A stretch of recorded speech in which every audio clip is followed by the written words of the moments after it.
Welcome back. I'm still with the great Kinsey Schofield, who's in the studio all the way from America, and we're talking about our favourite subjects, Harry and Meghan. But Donald Trump this week, we cover these stories relentlessly, and we've talked a lot about Harry's possible visa problems. Well, now he doesn't really have them. We may still get to see what was on his visa, because the Heritage Foundation's legal case to make his visa application to live in America is still going on, and the court may well rule that in the interests of American transparency, a country where people are honest and where the people are not kept in the dark, unlike in Britain, that they may get to see what he wrote on his visa application. But if he lied, that's a federal offence. But Donald Trump, hilariously, just said, I ain't going to bother him. He's got enough problems with his wife.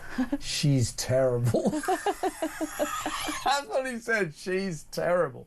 Now, it is being perceived, Kinsey, that to get back at Trump, that little pipsqueak Harry, when he made his speech opening the Invictus Games. By the way, the Invictus Games are great. We're not having a go at that. So when he made his speech, he talked about, he lambasted the problem with so much weak moral character in the world. And he's having a go at Trump there.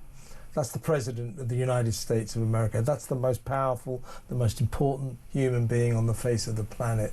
Who does this little ginger dork think he is?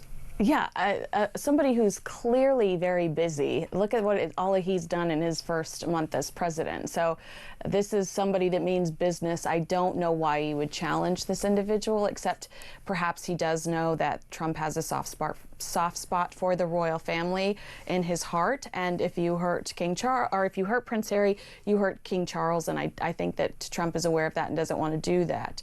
But you and I, we talk about how great the Invictus Games are.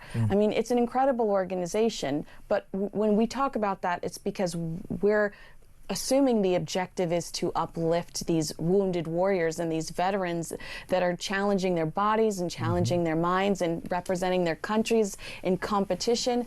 We're not thinking that it's Prince Harry using this platform that the royal family built for him to take swipes at world leaders on the stage. We don't admire that version of the Invictus Games. We admire the version of Invictus Games that is about the competitors.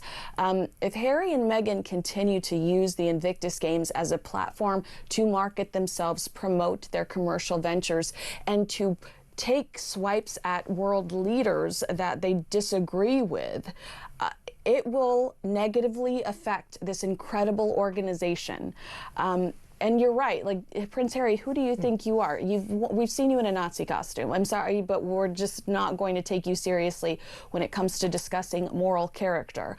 But don't take advantage of the incredible position that your family gave you with the Invictus Games by starting additional drama. Just let it go. Be the bigger person. Yeah, absolutely. And I just think, who the hell does he think he is? I mean, what does he know? What does he know about? I mean, this is a guy who's sort of written more books than he's read. Tom Quinn's new book reveals that when he was still over here, this is a book about the secret life of royal servants. When Harry was still here, the royal servants used to joke that without servants it would take him 2 weeks to put his trousers on, his pants on. Yes, yes. But apparently it's really improved now. It only takes him a week. So he's going up in the world. Thanks to Doria. I mean, maybe Doria helps him put his pants on. It's just a wind your neck in. Who the hell do you think you are? It's unbelievable, isn't it? Well, I almost mentioned the Tom Quinn book earlier when we were talking about Meghan desperate to change her public perception.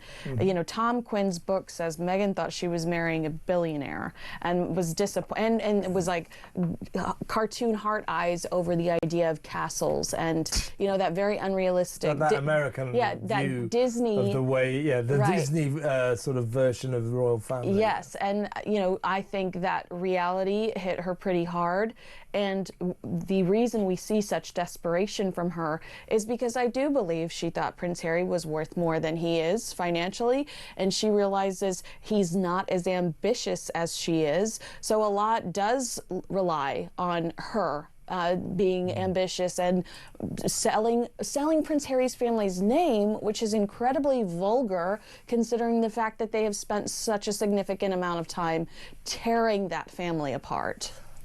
Listen, I'll tell you, absolutely. You know, I think, you know, getting involved with the royal family, you know, her big dream was a source of great disillusion for her, you know. Because they don't ride horses and joust and whatever. Meghan needed more balls in her life. She wanted more gowns and tiaras. Exactly. That's what she thought. She thought she'd spend her whole time wearing a crown or something.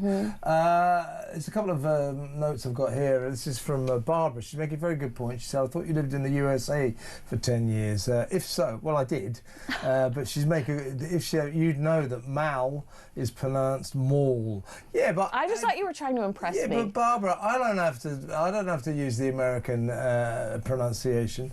And Galeria, is it Galeria or Galleria? Galleria. Galleria. Yeah, well, you know, I don't have to know how to pronounce a Texas, Dallas shopping mall. But fair point, Barbara. I still say hood, still say trunk. Even say faucet sometimes, so it takes a long time to get over it. Barbara lived there 33 years, so she'll know what I'm talking about. You did once slap my hand when I said Derby. You were like, it's the Derby. Derby. It's the Derby. And this is from Ernie. Hi Kev, was Meghan kissing Harry or sucking the last bit of life out of him? I think the latter.